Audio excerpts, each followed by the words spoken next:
Did you know that Judge LaShonda Hunt of the Northern District of Illinois, she recently paused the buyer case lawsuit for 3 real estate companies, the real big ones out there. And this is, of course, pending an appeal. Now, she took over the buyer side commission fixing lawsuit despite her, quote, lack of knowledge regarding the issues and histories which involve recent home buyers making similar claims as seller filed lawsuits like Burnett, but with a different legal foundation. Now, she said, I think it just makes sense to see how the case is progressing and then figure out what changes to make. And Judge Hunt, she goes on to say that she is still trying to wrap her arms around these cases and was not even initially clear on whether the plaintiffs or the sellers or the buyers. So, are you feeling pretty good about this thing right now? Now, this comes on the heels of an EXP Georgia lawsuit, which just settled for $34 million. Now, EXP, of course, they deny any material allegations, yet the company is going to pay half of the settlement within 30 days of preliminary court approval, and the other half on or before the 1-year anniversary of the first payment. Now, last month, CEO of EXP, Leo Pajera, he said on the Unfiltered podcast that if broker-to-broker compensation was no longer allowed on the multiple listing system, no longer allowed on the MLS, guys. That's it. Quote, let's just not do it at all, right? Which, of course, is what some real estate companies are doing right now, and it's wrong. Again, he goes on,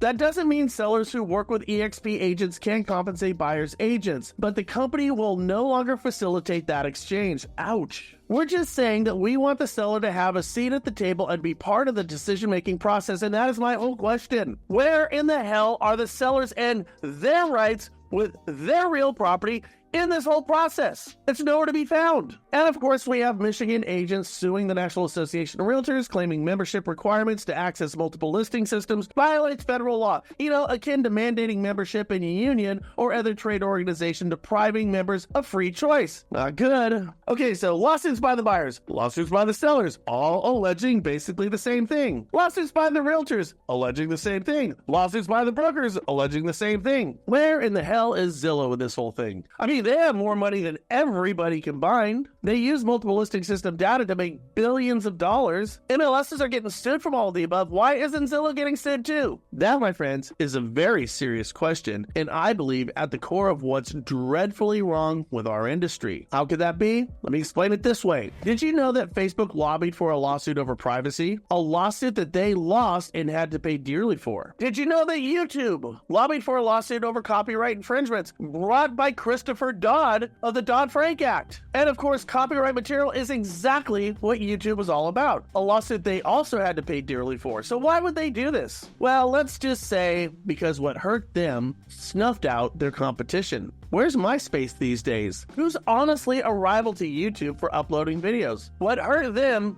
killed their competition. Now, it's the same thing I believe with Zillow, yet in their case, they're named nowhere as a defendant. So what gives here, guys? And the final point, if you're a realtor and you quit your association that has time and time again thrown you to the wolves, all of it goes away. I mean, if you work for a small unaffiliated brokerage that doesn't have the net worth worthy of a lawsuit, this all goes away because of the nature of lawsuits. Who's presiding? What can you or can't you do? But most importantly, what's next will not go away until every single piece of freaking meat is picked from the bone of all of these carcasses. Those being our largest and most recognizable brokerages, our multiple listing systems, and the National Association of Realtors. Now, I have a question for all those large brokerages out there, and NAR. Do you regret settling now? I was talking about that a couple of years ago. Do you regret it? Because watching this whole thing unfold has been kind of like watching Friday the 13th when I was a kid.